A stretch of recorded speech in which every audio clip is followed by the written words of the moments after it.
Assalamu alaikum. Yau ne wannan channel mai albarka wato Kimiyya da Fasaha TV ta kawo ku sabon bidiyon ta na koyon HTML ko kuma ce koyon yadda za ku gina website naku na kanku wanda HTML. So wannan tasha na mai albarka wato Kimiyya da Fasaha TV ta dage ta jajirce watan sai ta koyar da al'umma waɗanda ba sani ba ko kuma wanda da can ba su da ilimi na programming su koyi wannan program don su ji daɗi su amfana da shi kuma wani ma ya amfana da shi. Wannan tutorial lamu shine kashi na biyu nan kuma shine zai ɗauko muku wani abu wato shine header tag. A takaice bari mu shiga da cikin ku ga abun nan.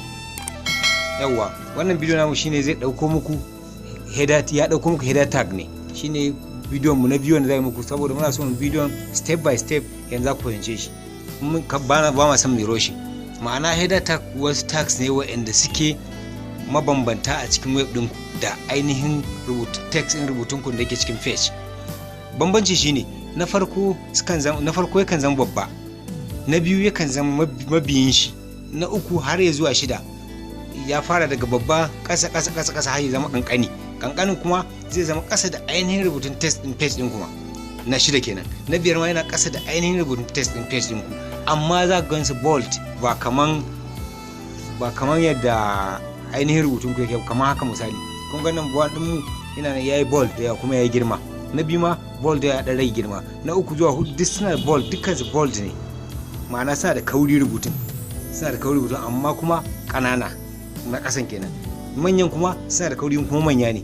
To saboda haka in ka tashi design din page ɗinka ba ana nufin cewa ka zuba su duka 6 bane, ma'ana kuma abin da ake nufi da shi wannan head din kowane rubutu yana da head din shi, ma'ana in ka bude page din ka zaka rubuta text akan wani bayani na musamman kaga akwai farko heading ɗinka a ciki, akwai farko heading ɗinka. To wannan heading naka kana so ya zama ka irin style da ke so kawai, kana so ya zama babba ne ko kuma kana so ya zama babba ba mai yawa sai ba, to ga sai code din da zaka amfani da su da tags din da zaka amfani da su ka samu wannan abu.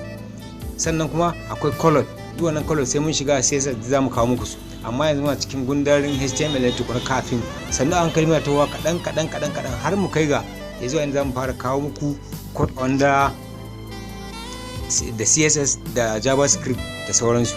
Mun gama programming din mu akan HTML, to in ko da ki damu ma zai ba mu insha Allah ba za mu gajiya ba, za mu zace har PHP, za mu je PHP, za mu je sauran programming language mu dora, amma muna so ku fahimci wannan HTML ne ɗaya bayan ɗaya har ya zama inda za ku iya gina naku da kanku. In wannan bidiyo da kuka kalla in ya burge kun ja shi, to muna roƙon ku Allah mu samu dan akalla ku danna mana ƙararrawar nan, sannan ku yi liking, ku yi mana subscribing, ku yi sharing.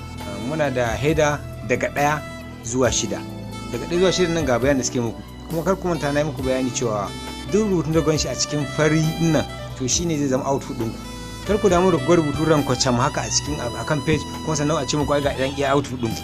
To shi haka program ya gada, kuma haka program ainihin wanda suka tsaro program suka shirya shi suka ce ga yadda suke so ya zama, haka suke so ya zama. Saboda mene? Saboda a buɗe kwakwalwanka ka san abin da ka fuskanta. So saboda haka yanzu a cikin wannan code namu ba tare da lokaci bari mu zare wani abu daga ciki. A cikin wannan bari mu zare number 2 mu dan dage wani abu daga ciki, musamman bar wannan din kawai, sai mu dawo kan misali number 5 shi kuma sai mu cire mishi wannan din. Yawa to mun cire wannan daga cikin 5, kaga wannan number 2 mun bar mishi wannan sai muka kai shine din akan 5, shine heading 5 ko mu ce header 5, duk abu ɗaya ne. So saboda haka bari mu shiga mu je mu run din shi. Kun san dai kowane abu da ko a wani irin programming language ne ko kuma wani ko graphics kake yi da ka taɓa wani ɗan text a cikin sanin kowa ne zai ƙara tambayar ka save, to sai mu ce save as dan mu ƙara bashi wannan exactly abin da muke so. So wannan extension name shine muka bashi second.html.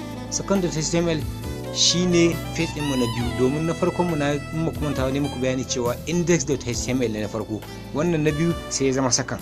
So second din zamu ci gaba da amfani da shi. In mun kawo muku na uku maybe mu amfani da tat, maybe kuma mu amfani da sunan ainihin abin da zamu koyar a ranar. Misali wannan inda mun ga dama zamu amfani da shi wannan header mu ce header.html, to sai muka amfani da second code.html. So yanzu mun yi saving din shi, save as ko okay. So run, bari mu running gani. So kun ga abin da za ku yi zai mana afiya a ainihin output page din mu. Wannan head kar ku manta ne muku bayani tun a baya, kar ku ga an sa head nan kuma an sa header, ba abu ne masu bambanci. Shi wannan head yana mana bayani ne akan text din da zai zama wani a can saman browser din mu yayin da muka bude website. Kowane website din ka bude ka shiga page, to duk page da ka shiga za ga sunan wannan page a can saman browser ɗinka. To shine wannan wanda yake cikin head tag din nan. Head tag ga title na a cikin. Title dama bai da gurin zama sai a cikin wannan head tag. Wannan head tag din bai da wani output nashi na kanshi. Shi abin da yake so yayi, yana so ya rike maka title ne. Shine mazaunin title da mene da CSS, mazaunin CSS style sheet, cascading style sheet. To shi ma mazaunin style a cikin nan gurin zaka sa shi. Mun zo kan mene zan ce, mun zo kan CSS zai muku bayani, za ku gani yadda abin yake, za ku ji daɗi sosai. Wannan haka yake. So abin da nake so muku bayani anan shine na farko, yawa na muku bayani akan head, sai body kuma yana dauke da text ɗinka gaba ɗaya, kamar inda muku bayani a bidiyon mu na farko in kun kalla. Kuma ku kalla dai ga ƙarin bayani muku, yana dauke da tag ɗinka na mene, yana dauke da text ɗinka na body. Text ne, video ne, audio ne, picture ne, duk abin da ka dauko ka sa. Links ne ma dina cikin nan, zaka sa links yana cikin nan. Za mu kawo muku links yanzu, zaka linking daga wannan page din zuwa wani page. Na dan kawo kaɗan daga ciki a tutorial mu na farko, mun kawo muku shi. So saboda haka abin da wannan header za ku ga akwai tags ga su nan guda biyu, da opening tag da closing tag. Kuma opening tag din nan ya kunshi header 1 yana da opening tag h1, closing tag din shi /h1. Kar kuma ta gasan ɗaya bayan ɗaya shine opening tag da closing tag. Kowanne a ka'idan kana so ya baka abin da kake so din output nan sai ka samu shi haka, sai ka samu shi tag din shi da number shi na wannan line da yake, ma'ana number 3 da header tag din shi na 3 da opening and close tag. Ga title din a sama kawai inda ga muku. Title dama always in ka sa shi da abin da kake so shi ma sai ka rubuta a title. Shi sa na rubuta wannan shine mene, shine title na page din ka. So a takaice dai ina jin wannan dan karamin bayani ne muku, insha Allah zai gamsar da ku. In kuma akwai wani dan bukatar tambaya, zan aje number WhatsApp dina, za ku yi mun magana ta WhatsApp amma ba kira ba. Za ku yi magana, inda in hali yayi sai mu ba ku amsa. In tambayar da kai mu muna da amsa ta sai mu ba ku, ba mu da amsa ta sai mu ce ba mu da, domin mu ma masu koyo ne. Kar ku manta. Nagode.